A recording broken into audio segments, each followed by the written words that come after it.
जय लक्ष्मी माता, जय संतोषी माँ।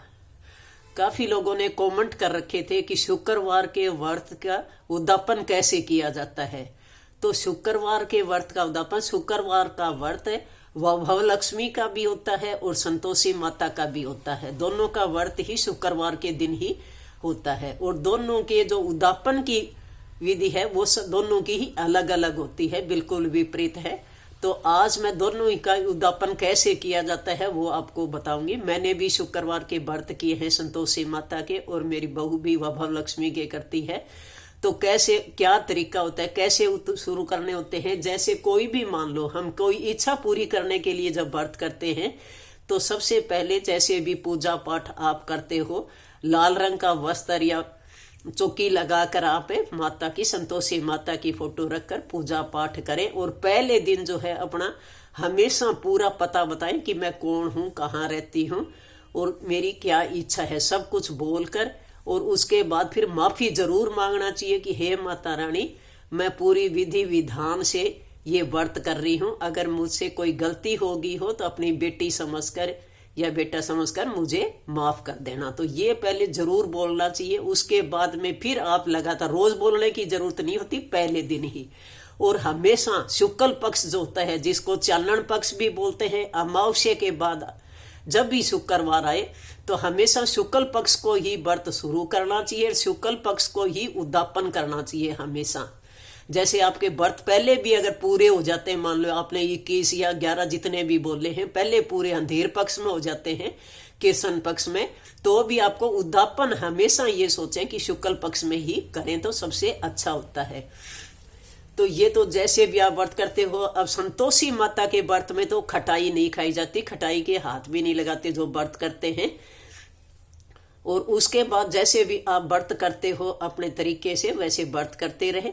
उसके बाद उद्यापन करने की क्या विधि होती है, उद्यापन शुक्ल पक्ष को ही करते हैं। इस दिन क्या होता है, 1.25 किलो की खीर बनानी होती है, 1.25 किलो आटे की पूरियां, और 1.25 किलो आटे की पूरियां बना ली, 1.25 किलो आटे की ही आपने खीर बनाई है। 1.25 किलो ही जो है आपको काले चने जो होते हैं, काले चने का प्रसाद बनाना है। खटाई बिल्कुल भी नहीं डालनी न चने में। अब कुछ जो है खीर बनाती हैं महिलाएं तो किशमिश डालती हैं खीर के अंदर, तो किशमिश भी खटाई में आती है। शुक्रवार के व्रत में, संतोषी माता के व्रत में आप किशमिश न डालें, इलायची वगैरह कुछ भी डाल दें और ड्राई फ्रूट डाल दें। और ये जो है आप प्रसाद बनाएंगे 1.25 किलो का, 1.25 किलो ही आप जैसे खीर बनानी है तो 1.25 किलो दूध की खीर बना ली आपने, पाइया तो जैसे मान लो उसमें चावल और चीनी ये हो जाते हैं। 1.25 किलो खीर और 1.25 किलो आटा तोल कर उसकी पूरियां बना ले, और 1.25 किलो ही चने काले उनका प्रसाद बनाए। तो ये प्रसाद होता है संतोषी माता का। और अपने जो देवर जेठ के जो भी बच्चे हों उनको जो है आप भोजन कराएं। 8 लड़कों का होता है, इसमें 8 लड़कों को भोजन कराना होता है। अगर देवर जेठ के नहीं मिले तो आप अड़ोस पड़ोस के जो बच्चे होते हैं उनको बुलाकर भोजन कराएं और उनको अच्छी तरह समझा दें कि आपको आज खटाई नहीं खानी। और उस दिन घर में भी स्पेशल ध्यान रखें कि खटाई जो है उस दिन बिल्कुल भी न खाएं। कोई भी सब्जी बनाते हैं तो उसमें भी खटाई न डालें, चाहे दूसरी सब्जी बनाते हो और भी। तो कोई भी इस दिन उद्यापन करे उस दिन कोई भी खटाई न खाएं, जिनको खाना खिलाते हो वो भी खटाई न खाएं। तो बिल्कुल सिंपल सा आसान सा उद्यापन होता है संतोषी माता का, और इसमें कोई ज्यादा खर्चा भी नहीं करना होता। और उद्यापन हमेशा शाम के समय होता है, वैभव लक्ष्मी का भी और संतोषी माता का भी शाम के समय ही उद्यापन किया जाता है। लाल रंग के ही आप चाहे ऊपर चुन्नी जो है दुपट्टा है लाल रंग का ओढ़ लें। लाल रंग का रंग जो है सबसे शुभ माना गया है, माता को सबसे प्रिय होता है। फूल चढ़ाते हो वो भी लाल रंग के फूल चढ़ाएं इस दिन, कोई भी लाल रंग का चाहे फूल हो, बेल के फूल कभी भी नहीं चढ़ाने चाहिए।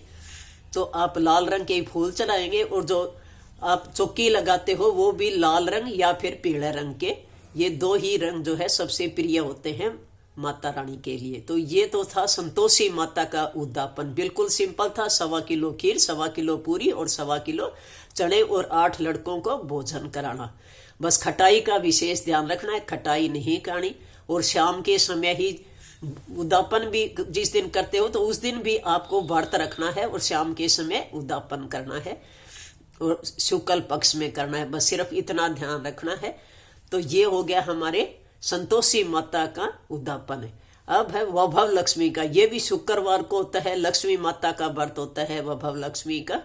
तो इस दिन क्या होता है, इस व्रत में ये व्रत क्या है, बीच में छोड़ भी सकते हैं। मान लो आप दूसरी जगह कहीं जाना पड़ गया तो वहां जाकर फिर जो है वैभव लक्ष्मी का व्रत नहीं लगता। दूसरे के घर का खाना नहीं खाते वैभव लक्ष्मी में, सिर्फ अपने घर में ही खाना खाते। चाहे मायके के भी, माँ के पास भी जाते हो तो वहां का भी व्रत तुम्हारा नहीं लगता, इसलिए उस दिन छोड़ सकते हो और उसके बाद फिर शुरू कर ले। जैसे वो आपने 5 व्रत करे और छठे व्रत में आपको कहीं एकदम से जाना पड़ जाता है तो वो व्रत छोड़ दे, उसके बाद दूसरा फिर छठा व्रत अगला मान ले। तो इस व्रत को छोड़ के भी कर सकते हैं आप, लेकिन घर पर ही करते हैं रहकर वैभव लक्ष्मी का।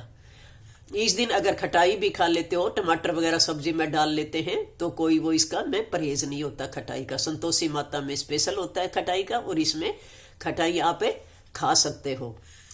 और इसमें फिर इसका उद्यापन कैसे होता है, इसमें प्रसाद चूरी का बनाते हैं, जैसे आटे की पंजीरी बनाते हैं वैसे जो है गेहूं के आटे का खांड देसी डालकर, थोड़ा घी डालकर, आटा भूनकर पंजीरी का प्रसाद बनाते हैं।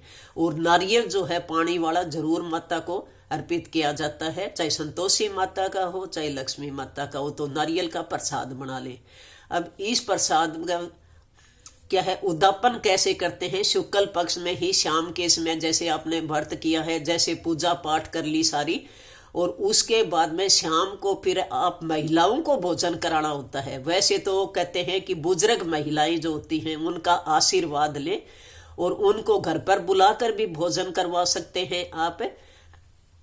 और नहीं तो आप अगर इतना भी नहीं करते, वैसे सुहागिन होती हैं उनको ही जो है भोजन कराया जाता है। जो सुहागिन महिलाएं होती हैं उनको श्रृंगार का सामान भी दें और अच्छी तरह भोजन कराएं। उसके साथ कोई भी दक्षिणा 10 रुपये, 50 रुपये, 100 रुपये, जैसी आपकी गुंजाइश हो उस हिसाब से आप दक्षिणा दे सकते हैं। नहीं तो हमने जैसे व्रत किया है वैभव लक्ष्मी का उद्यापन, तो हम तो जैसे कटोरी ले आए, अच्छी कटोरी ले आए थे, और कटोरियों के अंदर घर पर जैसे प्रसाद बना लिया था खीर का, और नारियल रख लिए थे साथ में। तो खीर की कटोरी भर भर कर, कटोरी भी देनी होती, वापस नहीं लानी होती। और जो भी बड़ी महिलाएं थी अड़ोस पड़ोस में, सारी महिलाओं को जो है, जो सुहागिन था, कितनी भी महिलाओं को आप दे सकते हो, इसमें कोई गिनती नहीं होती। जो सुहागिन औरतें थी वैसे तो 9 तो जरूर दें आप, 9 कटोरियां ले आए, जैसे 9 कटोरियों के अंदर खीर बनाकर सबको देते हैं, और इसके साथ श्रृंगार का सामान भी और दक्षिणा भी, चाहे 10-10 रुपये आप साथ में दे दे, और उनके पैर छूकर आशीर्वाद ले। वो तो ये सबसे अच्छा माना जाता है। ये वैभव लक्ष्मी का, लक्ष्मी माता को खुश करने के लिए व्रत किया जाता है। और जिस दिन भी व्रत पूरे हो जाते हैं उस दिन भी एक बार माफी मांगे अपने माता रानी से कि हे माता रानी, मैंने जो है आपके इतने व्रत किए थे, मेरी इच्छा जो है बहुत जल्दी जो मैंने सोचा था वो पूरी करना, हमेशा अपना आशीर्वाद मेरे ऊपर बनाए रखना, और मेरे मन में कभी भी कोई गलत विचार न आए, मैं कभी किसी का बुरा न करूं, और हमेशा अपना आशीर्वाद मेरे ऊपर बनाए रखना। और मुझसे कोई गलतियां हो जाएं तो अपनी बेटी समझकर मुझे माफ कर देना। और वैभव लक्ष्मी में जो है किताबें होती हैं वैभव लक्ष्मी की, वो बुक भी दी जाती है साथ में, जैसे 9 बुक ले आए, जैसे आपको 9 महिलाओं को जो है देना है, तो जैसे बांट कर आते हो घर घर जाकर, तो 9 बुक भी आप वैभव लक्ष्मी की आती है छोटी छोटी, उसमें पूरी कथा और आरती वगैरह होती है वैभव लक्ष्मी की, तो वो बुक भी आपको बांटनी होती है। ये पहले मेरे ध्यान नहीं रहा, तो किताबें भी बांटनी होती हैं, ये भी साथ देकर आए। तो ये वैभव लक्ष्मी का था। तो संतोषी माता, वैभव लक्ष्मी दोनों ही माताओं के जो है शुक्रवार को ही व्रत किया जाता है। और उद्यापन जो है अलग अलग तरीके से होते हैं, बिल्कुल ही विपरीत दोनों के। उसमें लड़कों को भोजन कराना होता है, इसमें महिलाओं को, और जो सुहागिन महिलाएं होती हैं उनको भोजन कराया जाता है। तो इतना जो है ध्यान आपको ये रखना है। उसमें बुक भी साथ में बांटनी है, और दक्षिणा जो है दोनों व्रत में ही आपको देनी है, और नारियल का प्रसाद भी साथ में जो है आप 2-2, 3-3 पीस जो है प्रसाद का भी दें, क्योंकि नारियल माता का जो है स्पेशल प्रसाद माना गया है। तो ये उद्यापन और विधि करने की होती है। वैसे व्रत आप कर ही रहे हो, उसी तरीके से शुक्ल पक्ष में ही शुरू करें, शुक्ल पक्ष में ही उद्यापन करें, तो सबसे अच्छा होता है। क्योंकि उस समय हमें सभी देवी देवताओं का आशीर्वाद मिलता है। तो इसलिए हमेशा शुक्ल पक्ष में ही कोई भी काम शुभ करते हैं तो शुक्ल पक्ष में किया जाता है। तो ये थे सिंपल से उद्यापन।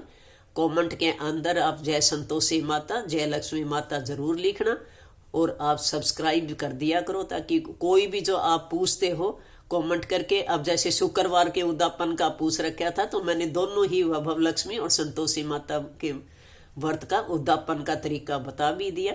तो इस तरीके से आपको उद्यापन करना है।